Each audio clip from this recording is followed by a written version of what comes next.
So the last few weeks have been quite competitive in terms of language model releases. The reason why I say competitive is because in a very short span of time, we saw Meta releasing Llama 3.1 billion, the largest ever open weights model, placing it in the same league as the closed models like GPT, Claude, and Gemini. Then we saw Google silently releasing its Gemini 1.5 Pro experimental, which quickly secured the top spot in the much sought after leaderboard from LMSys, only to be bested by yet another release, this time from OpenAI, with their GPT-4 Omni latest. Now I know what you are thinking. We should always take these leaderboards with a grain of salt. And recently I've been tinkering with that idea after I came across this article published a couple of weeks ago by Nathan Lambert, which offers an argument as to why OpenAI LLMs keep topping the LMSys chart. More on that article in just a moment, but in short, the primary conclusion is that although the leaderboards may indicate the true capabilities of these LLMs, your practical hands-on experience with these models can provide a more accurate assessment of their usefulness for your needs. As you saw in the video title, I'm going to run practicality test on the Gemini 1.5 Pro experimental because it's completely free, doesn't require me to input my credit card information, and most importantly, it comes with a free API option that allows me to even change the safety alignments of the model output. And yes, I will show you how you can do all this via API option in your Next.js application. So in this test, I want to find out how usable these LLMs are in specific day-to-day use cases, not to forget the insane context window of 2 million tokens for Gemini. How much of a practical difference does that really make? Now, let's quickly lay the groundwork before we dive into it. I'm going to run 3 types of tests. Language test, the bread and butter of language models. Data interpretation and logical reasoning, an area where LLMs struggle immensely. Quantitative ability, your simple mathematics. And I want to be testing it on coding since it's known to fall behind other LLMs in that area. So I don't find any additional value in testing it on coding tasks. So first off, the best way to test it is simply to head over to Google AI Studio. It's a straightforward sign in using Google account. If you want to use the API option, you will need a API key. But for our test, we'll stick to the AI Studio as it's much simpler and easier. So let's click on the new prompt. Make sure you select Gemini 1.5 Pro Experimental 0801 from the models list. You can now change the safety settings. You can choose between block none to block most. You can change the temperature as we will do when we would run math problems. Lower values results in more consistent and accurate results. And finally, you can output in JSON format, which is a lifesaver for many developers. So quick note, you can change all these options in API option as well, as I'm going to show you later in the video. So for the language test, since it's the bread and butter for these language models, instead of throwing a complex paragraph or asking it to write a letter to Taylor Swift, for example, I'm going to test something almost impossible for humans, that is the classic ABC sentences. So I'm going to first ask, write the definition of a computer with a sentence where each word of the sentence begins with a letter of the alphabet in alphabetical order and without repeating any letter. That is a classic ABC sentence. So you can see here it has used the word executing where it should have used a word starting with X. Although it sounds the same, but it starts with an E, obviously. To make it strictly follow the prompt, I wanted to try to reduce the temperature and try again. Now, one typical thing here that you need to be cognizant about is that since it is a multi-turn chat, the previous chat responses are already in the context. Even if I reduce the temperature and try again, you can see the exact same response coming through. So to have a fresh context, I'm going to create a new prompt.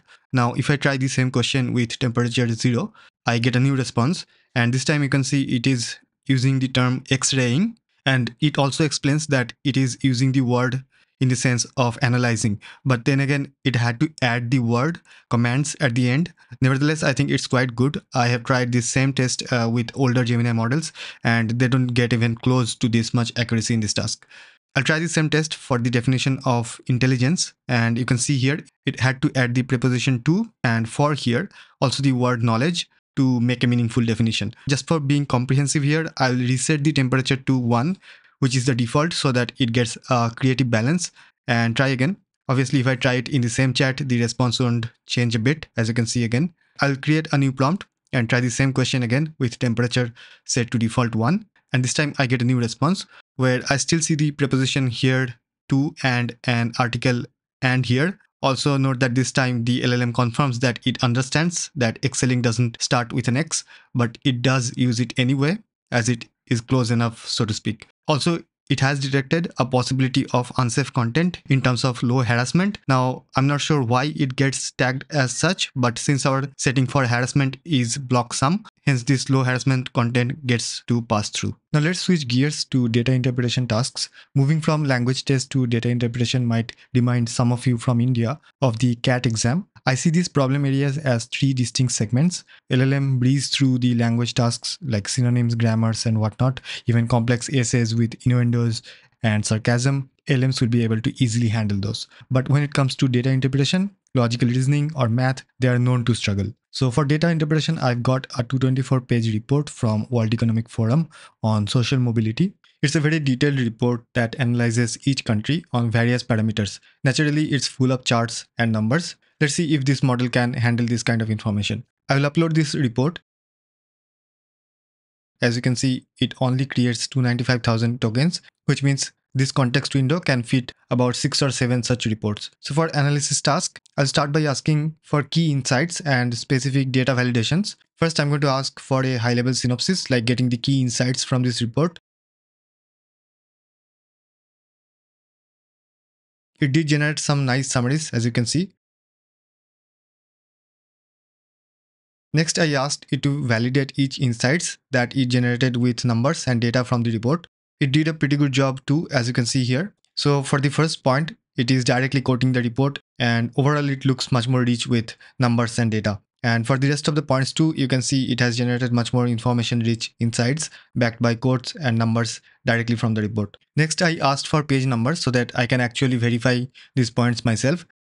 And this time the answer is pretty much the same, only that it adds the page numbers too. So I'll quickly verify the first point. It says pages 5, 7, and 19. For the summary point that says Nordic countries lead the social mobility index. So if I go to page 5, I can see it says here Nordic and parts of Europe outperform the rest of the world. On page 7, it's ranking, and in this table it can detect top countries as Nordic countries. And on page 19, right at the bottom, the report says the countries that provide their populations with the most equally shared opportunities are mostly Nordic, and it lists the countries. And I think that would be true for the rest of the points as well. So to summarize, I think if you are an analyst, either in public policy or doing some sort of a case study in any field, and of course, if you are preparing for UPSC, where you have to go through a bunch of reports, then it can help you immensely in connecting the dots and get a high-level understanding first before you drill down by asking for those numbers and data and page numbers and whatnot to verify them yourselves.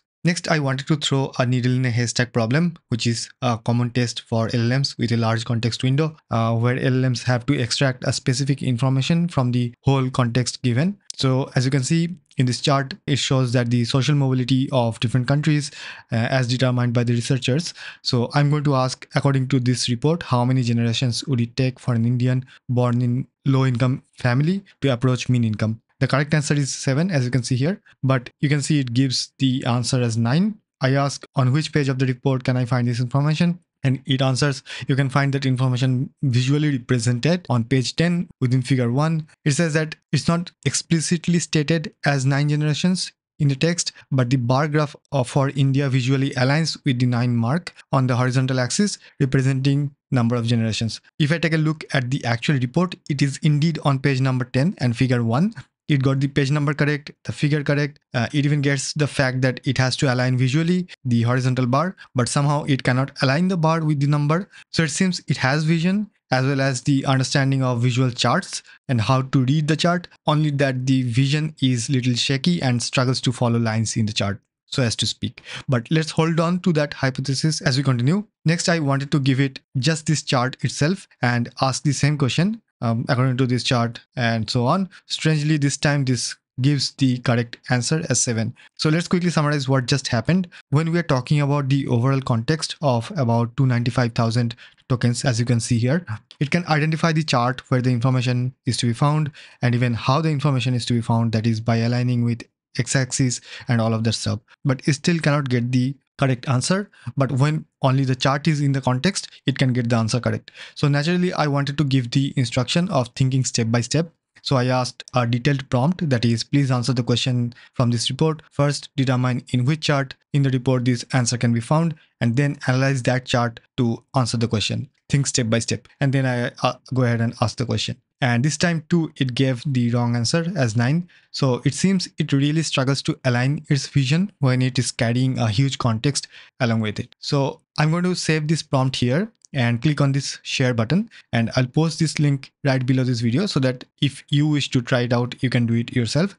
And please comment below in case you can get it to answer correctly. So final verdict on needle in a haystack problem would be that the extraction of the information from the overall context window is quite impressive, but it does seem to struggle somewhat strangely when there is a lot of potentially unrelated information present in the context. Now moving on to the logical reasoning. So for the logical reasoning, I threw in a set from the CAT exam. For the ones who don't know what CAT is, it's in India a test that tests you on verbal ability, logical reasoning, data interpretation, and quantitative ability. So I took a mock test from this website, which is a popular prep website for this exam. Now, I cannot go through the logical explanation of it, but these are basically structured in this way. At the top, there are some context given. In this case, it is about a tennis tournament and some details like seed 1 player plays with seed 64 and whatnot. And then there are 4 questions based on logical understanding of the context given. Like if player 43 won the tournament, who cannot be the runner-up, and all sorts of things. So it requires you to use elimination of options as well as logical deduction and all those things. It's not possible to go through the solution in this short video, but luckily they had provided the answer keys. So in this specific set, it scored 2 correct and 2 incorrect, which is something to be happy about for this model. Not to mention that CAT LRs are known to be tough among other sections of the test. So with negative marks for wrong answers, unless the AI knows when to leave a question with some sort of confidence score maybe, I think it would be fair to say that it would probably not make the cutoff for this section. I'll leave a link to this prompt sheet as well, and in the notes section I'll put the link to this website from where I took this set. Finally, let's tackle some math problems, starting with a number theory challenge. So I'll ask how many 3-digit numbers have a product of their digits between 2 and 7. So the way you have to solve it is by finding 3-digit combinations that when multiplied make 3, 4, 5 and 6 respectively, that is between 2 and 7. So as you can see here, the correct answer is 21 possibilities, but the LLM gives the response as 10. Now let's dig deeper and see why it gave the incorrect answer. So the way LLM has formulated the problem is, since it knows that it has to find 3-digit combinations, hence it will start from 100 and go to 999 and check for which numbers, when their digits are multiplied together, make product between 2 and 7. Now it has broken it down. First, it considers the numbers between 100 and 199, then 200 to 299, and then 300 to 399. And then it says for numbers more than 400, that is when their 100 digit is 4, 5, 6, 7, 8 or 9, the product of their digits will be too large. That is, the product won't fall between 2 and 7, which is an absurd conclusion because we can see that it has identified 114 as a valid number. So if 1 times 1 times 4 satisfies the condition, then why won't 411 satisfy the same condition? Not only that, within the numbers with hundreds digits as 1, if 114 satisfies the condition, it should immediately know that 141 would also satisfy the same condition.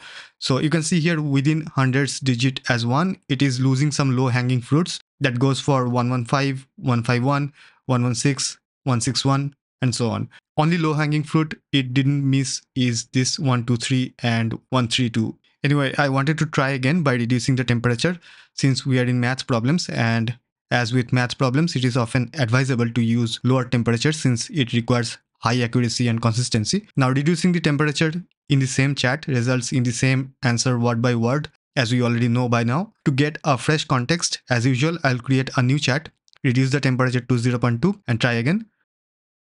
Well, this time it has recognized that for this problem, numbers like 113, 131 and 311 are equivalent. So it is not trying with different hundreds digit numbers, rather it is clubbing the numbers by product. That is to make the product 3, the numbers are this 113, 131 and 311. To make the product 4, once it gets 114, it quickly creates combinations of those digits first before moving on to the next possibility for product 4. That you can see being done for product 6 as well. So it shows a much better understanding of the number theory. Now it simply has to count the numbers, which is 3 plus 6 plus 3 plus 9 is equal to 21, but it gives the number as 18, which is incorrect. I'll try with temperature 0 in a new prompt. And here in the answer, not only it clearly states the intention that it is considering product of 3 first and then each permutation of 113, and it's good to see that it is even calling them permutations and not a combination, which is absolutely correct because permutation considers the order of digits while combination doesn't. So that's impressive. And it does the same for product 4 and consequently permutations of 114 and permutations of 122. And finally, it sums them up to get the final answer 21. An absolutely perfect answer in my opinion. I cannot complain on it at all. Now, I'm obviously going to test if it were just a serendipity for the model, or is it actually something we can expect again and again with temperature 0. So I ran 3 different times with new prompt with temperature set to 0, and luckily each time I got the same correct answer. So for number theory, if you set the temperature as 0, I think it's just perfect. If you're wondering about this syntax, it is LaTeX syntax actually, which is being used by the LLM here to render out mathematical expressions. You can go online and find a LaTeX renderer website, or you can use any markdown editor with LaTeX integration. Since I have Obsidian installed and I'm running a community plugin called Quick LaTeX, I'll leave the links in the description. I'm simply going to create a new node and copy the generated response as markdown here and paste it. So you can see this is how the result gets rendered out. Anyway, moving on to the next quant problem. I'm going to keep the temperature low. So here I have asked, Viru invested 10,000 rupees at 5% simple annual interest, and exactly after 2 years, Joy invested 8,000 at 10% simple annual interest. How many years after Viru's investment will their balances, that is principal plus accumulated interest, will be equal? And this time it gets the answer absolutely correct. So it starts with algebra with x years and calculates for Viru the interest and total balance by summing with principal, and does the same for Joy only with x minus 2 as number of years for interest, and finally solves the equation for x. So I would say good job on algebra. Now let's see if it can handle a 2 variable algebra, that is time and distance. So here's the question. A train covered a certain distance at a uniform speed. If the train would have been 10 km per hour faster, it would have taken 2 hours less than the scheduled time, and if the train were slower by 10 kilometers per hour, it would have taken 3 hours more than the scheduled time. Find the distance covered by the train. And I'll again copy the answer as markdown and paste it in a new Obsidian node. So as you can see here, it has first formulated a 3 equation and 3 unknown problem, which is correct. And then it is replacing t from the equation 1 in the form of d and s into the other 2 equations to get a 2 equation and 2 unknown problem.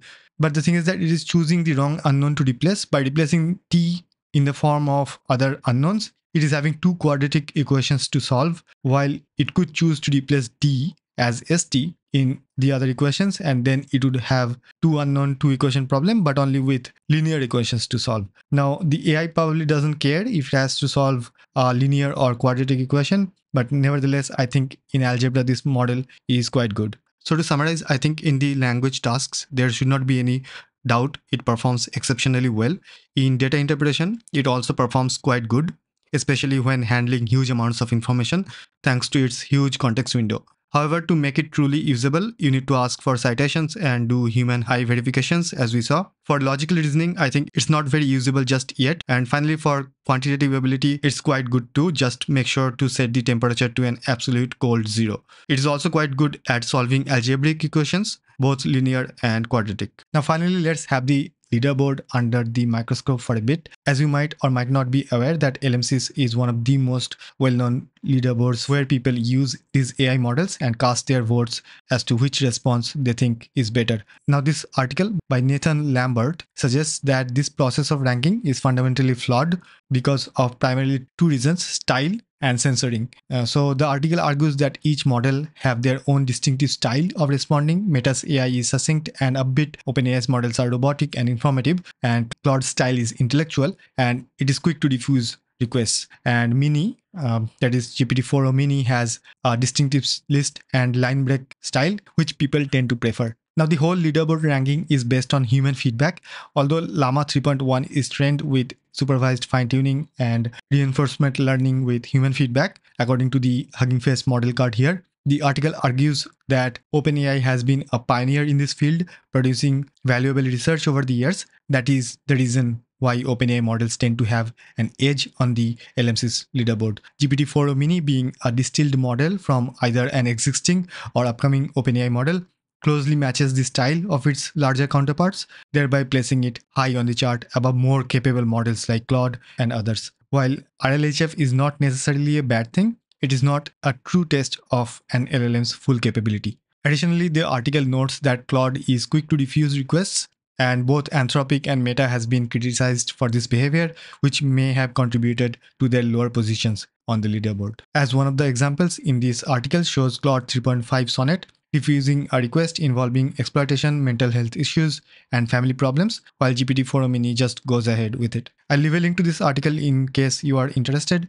So that's it, the salt with which we should be taking these leaderboards. While they are good indicators of the intrinsic capabilities of these LLMs, it's best to evaluate how much of a practical difference they make in your own day-to-day use case. And finally, how to use the API route for the Gemini.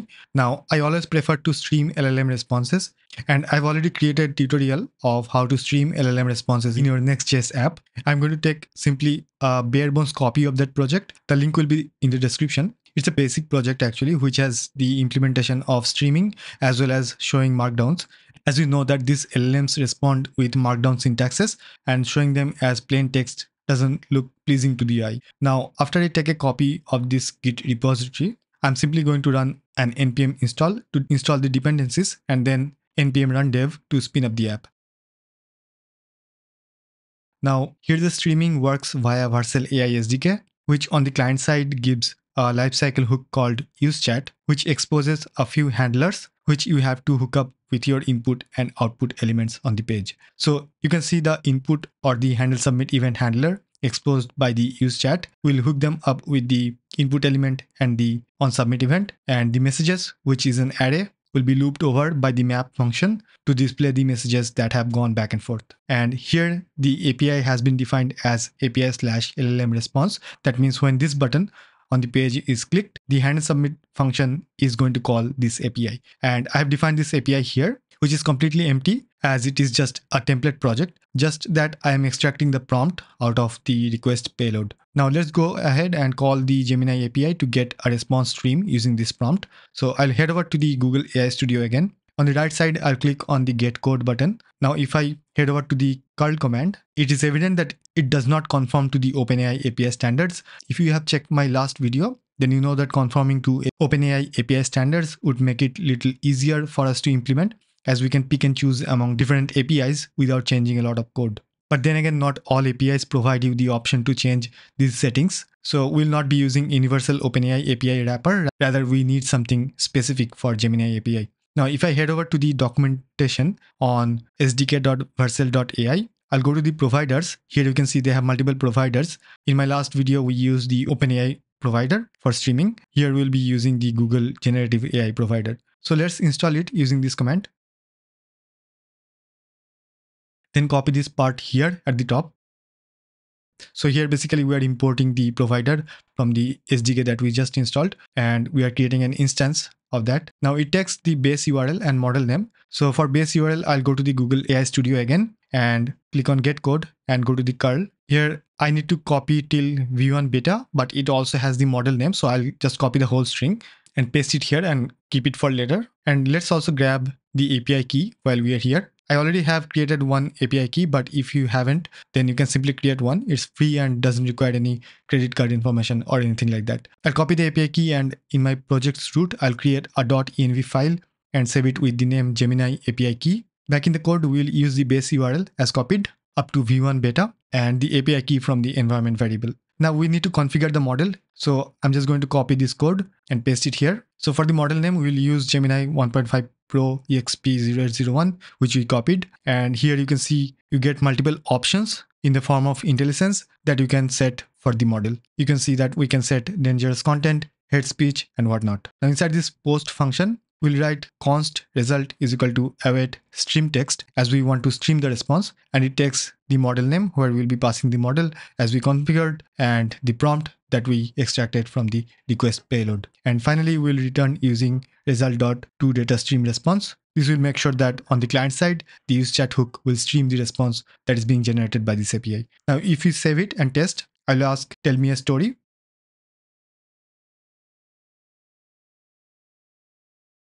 And we get a response. Now, if I ask, write me a recipe for disaster, I get a response back. Now, I can scroll through it just in case you want to read it. It's hilarious, actually. Now, of course, you can add features like uploading PDF or images, but that would be a topic for another video. Thanks for watching. If you enjoyed this deep dive, hit the like button and subscribe for more AI explorations with me. And do let me know in the comments what you'd like to see next. Until then, stay curious.